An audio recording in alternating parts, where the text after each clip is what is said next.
Ladies and gentlemen, Kreskin.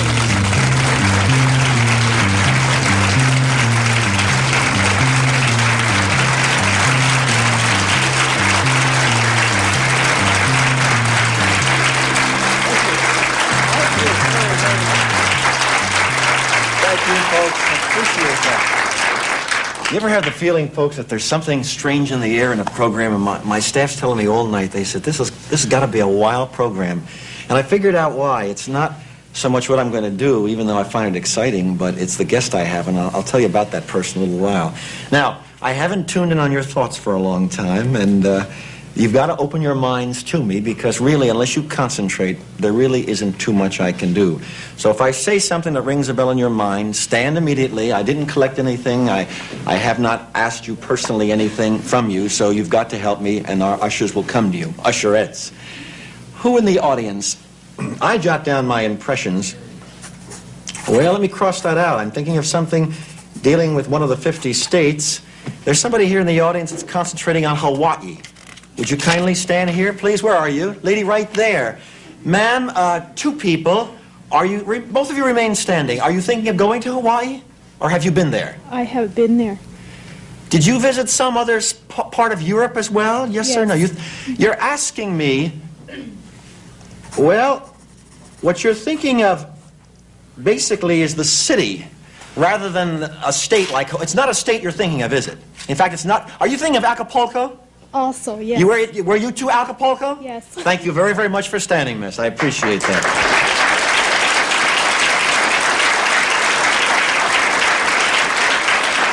This fascinates me. Thank you. The name that I received fascinates me. I may not be spelling it correctly. I get P-I-N-A. Would you stand if this rings a bell? Anybody here in the house? P-I-N-A. Gentlemen, right you're not with each other, are you? That's your name. I was thinking. Is that your name, ma'am? Boy, I didn't get it through you, but I got it through him. It's not a Polish name, is it? No, it's Italian. Oh, I'm half Italian and half Polish. Do you have a dog, or does she own a dog? Which one of you do? I have a dog. You have a dog? It's a male dog? Yeah. Oh, I own a dog myself. My dog's name is Carney. Love the animal.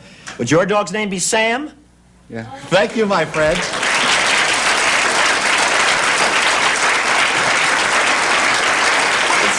Thank you. I received the impression this may have been triggered off by a name coming to me, because usually what happens, it's almost kind of a suggestive response. Everybody starts thinking along the same lines. I would have thought of Mike, but the way this person is concentrating upon it, I get Michael. M-I-C-H-A-E-L. Would you stand? Anybody here in the house? Anyone here in the audience thinking, Michael, and I get a name beginning with J. I don't know if it's a first or a last name. Anyone here? Would you... No one stand? Stand up, please, quickly. Jennifer? Does that ring a bell? Who is... No, Jennifer and Michael, does it ring a bell? Anyone here in our audience? Say yes if you're standing. Say no if you're not. Well, stand up, please, ma'am. Who is Michael? Michelle is my husband. Michelle? Who is Michelle? My husband. And well, is there a Jennifer? Yeah. Who is Jennifer? A girlfriend. Your girlfriend. You know, this is my problem reasoning. I saw it. How would you spell Michelle? The same way, M-I-C-H-A-E-L? M-I-C-H-E-L. E-L. Would Liverpool mean anything to you? Why would you be thinking of Liverpool, England? Have you been there? I was born there. You were born in Liverpool. As a matter of fact, ma'am, and I've never met you before, have I? No. You seem relieved of that fact. Don't collapse now. You are asking me... You know, I must tell you something, ma'am. What I think of immediately is a birthday, but that's not right. It's a date. Are you celebrating an anniversary? Yes or no? Or have you celebrated one recently? No. No? Let me ask you this. What does May 11th mean to you? It's my husband's birthday. Your husband's birthday. Thank you for standing. I really appreciate it.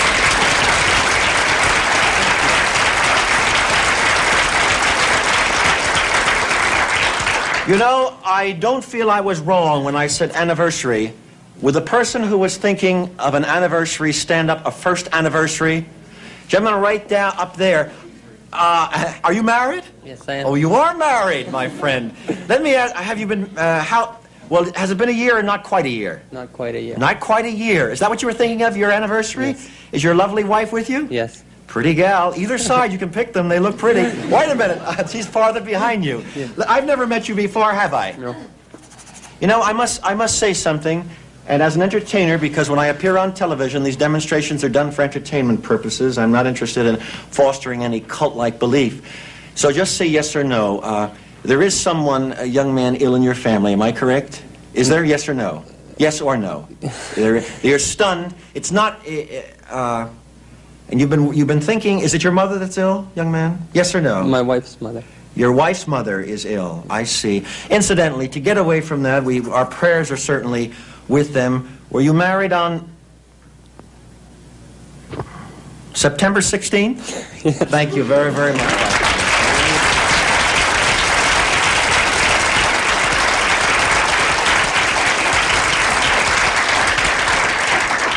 Who in the audience is thinking S-H-E-L, Sheldon? Does that ring a bell? Gentleman right over there. May I ask you, sir, who is Sheldon? He's a friend of mine. Friend of yours. Do you like sports? Outdoor? Do you like to play golf? No. Well, would golf have any interest to you or to the friend of yours? Not that I know of. Not that you know of. Would you be thinking of a place? Oh, you over there, ma'am. Who is Sheldon to you? My nephew. Your nephew. Does he play golf? No. Who does? I do. You do play golf. Are you thinking of a place at which you play golf? Place I'd like to play You'd golf. like to play golf. All right, close your eyes, concentrate. I know our time has gone by, but concentrate on the name of the place. Say nothing. Well, 2 words to the place, to the title. Would you be thinking of Southern Pines? Yes. Thank you very, very much, ma'am. Thank you, folks. We'll be back in just a few seconds. Just after a minute.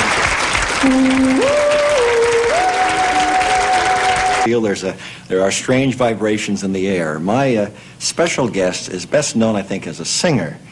But my job was to know really how people think, and I found out that she has one of the funniest outlooks on life and ways of thinking imaginable. Let me give you an example. Before the program, I said a quick hello to her, and she says, Kreskin, I've got the most well-balanced diet of my life. This is what she meant by a well-balanced diet. She has the same amount of food when she eats in both hands. Meet with me, if you will, Miss Julie Dejong. Julie?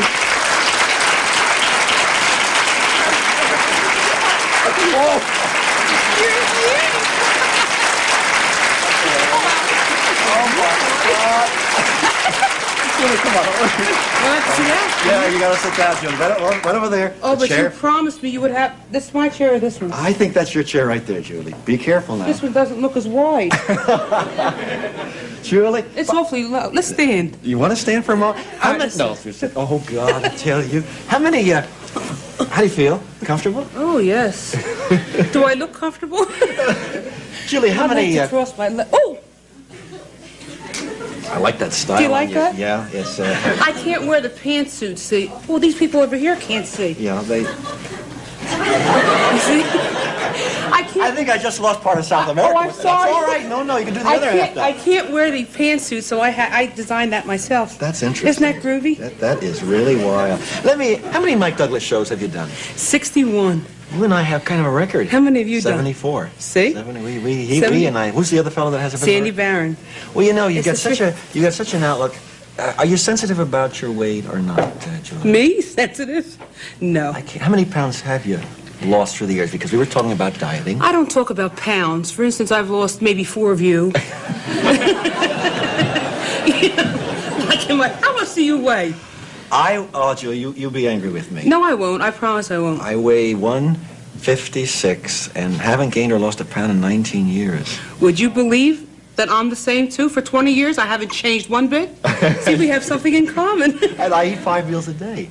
Do you really? Yeah, high metabolic rate. Well, 5 meals is a little bit, but I promise to only eat 5 meals a day if you will help me try to lose weight. Maybe we can talk about that. You know, someone. Have you ever taken the Stillman diet? Do you know the man? Oh, don't mention his name because I'll have to excuse myself. Why? Oh, Dr. every time you mention his name, I have to go.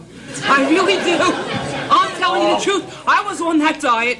No. He wants you to drink. He's the guy that wants you to drink 80 ounces of water a day. I don't know how many glasses. 80 ounces. That's 10 10-ounce glasses. I don't even use that much water when I take a bath. He wants me to drink that much water. It's ridiculous. I can't do it. I really can't. I've tried it. And my husband gets angry when I'm on that diet. He does. He said to me, Julie, if I wanted a water bed, I would buy one. Oh, my God. Oh, no.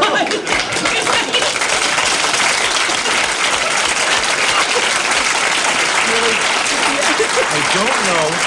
No one told me what the situation was. But did you have trouble coming through customs? Oh, we've never met before, have we? Oh, no. What happened? Oh, I get stopped every time we go through that radar thing. First of all, I'm nervous whether I'm going to fit through it or not. It's like a little archway, you know, and I think, oh, God, I'm going to get black and blue again because my sides bump, you know. And I get stopped every time that buzzer goes off because I wear a certain garment that has a metal zipper and metal stays. And the last time, I couldn't imagine why it was going off. Yeah. I thought maybe somebody slipped a bomb in me, you know, and that's why the thing is going. Because I don't know, you could touch me and I can't feel it unless I see it. Can you imagine? You know, like, can you imagine what they thought she was hiding? It's the truth. And then I had to go into the ladies' room, and a lady had to search me, and she made me take off my garment. And that's how I had to fly without a garment. That's what it was, the metal zipper. And they wouldn't stop me today, though, because I told them I was coming to do your show. Oh, that's and nice. They said that, and I said, they're metal. And the guy got embarrassed when I told him. And then I have an overnight bag, and my bra was in there, and he said, what are you doing with a hammock this time of the year? Your husband? Your husband's from Toronto? My husband is from Toronto, yes. 2 children? I have 2 children, yes. We've only got about 10 seconds, but what happens? Well, they're going to school. Do they ever ask you to come to school? Oh, do they ever? They volunteer my services. The one that's 8 years old, he's going to be a comedian. I know he is. And he said to the teacher once, she was in charge of the PTA auditorium. He said, oh, my mommy will sing for you. And the teacher said, oh, your mother's terribly busy, Pat. I hate to ask her to do that. It winds up I do a double for the school. I had to do 2 shows that day because the auditorium wasn't big enough to seat the whole school. Well, today's a departure, Julie, and we've never done it before, but when we come back, I wonder if you'd sing a song for us. When we come back. Okay. Just a moment, folks. Thank you.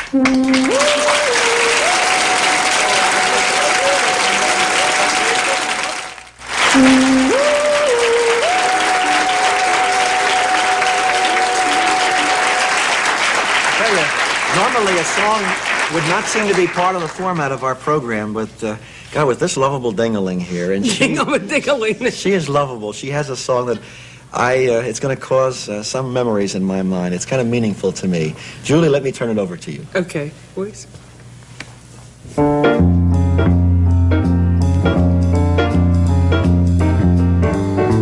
You do something to me. Something that simply mystifies me. Tell me, why should it be that you have the power to hypnotize me? Let me live beneath your spell. He did it. Who do that? Who do that? You do so well, 'cause Kreskin do something to me that nobody else can do. Do those glasses you have on make things look larger or smaller? Larger. Take them off. Let me live neath your spell. Hold your hand up. Who do that voodoo? Sit on my lap. Yeah, that you naughty. Am I getting vibrations? So well, 'cause you do something to me. Now I want you to carry me off. That nobody else can do. Nobody else can do.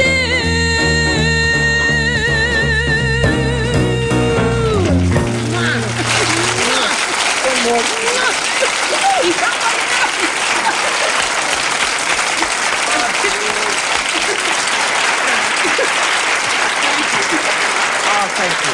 Thank you.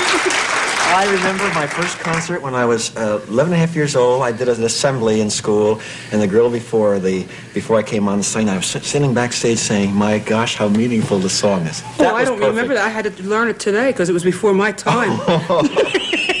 Julie, you're Italian. Yes. What about superstitions? And I have been fascinated with the traditional superstitions in the Italian culture because my mother's side of the family is all Italian.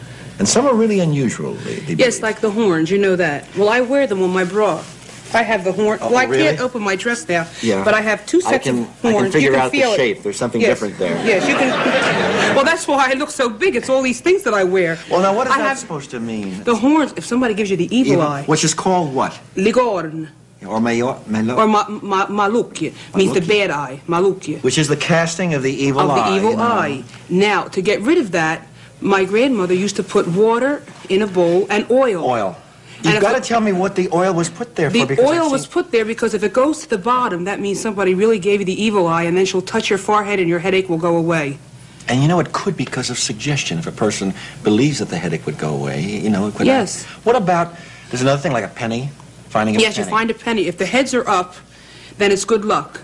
You pick it up and you save it. Mm-hmm. But if the tail is up, pardon the expression, you don't pick it up, you just leave it there. You know, it's bad luck. And I used to wonder as a kid why some of the older people in the family would just say, don't pick that up, leave that there. That's right, because it was bad luck. Now, also when it rained, and you watch this because this is really a true thing, you'll see a puddle of water. If the raindrops fall in the water and it makes a big bubble around it, it'll stop raining. But if no bubbles appear, prepare for a flood. I wonder if there's any That's the truth. Any scientific reason for that because of the way the rain is falling. There's probably a scientific reason, but there may not be an explanation to what I'm going to do with Julie in my own field when we come back in just a moment. In my own field. Hello? We'll be back.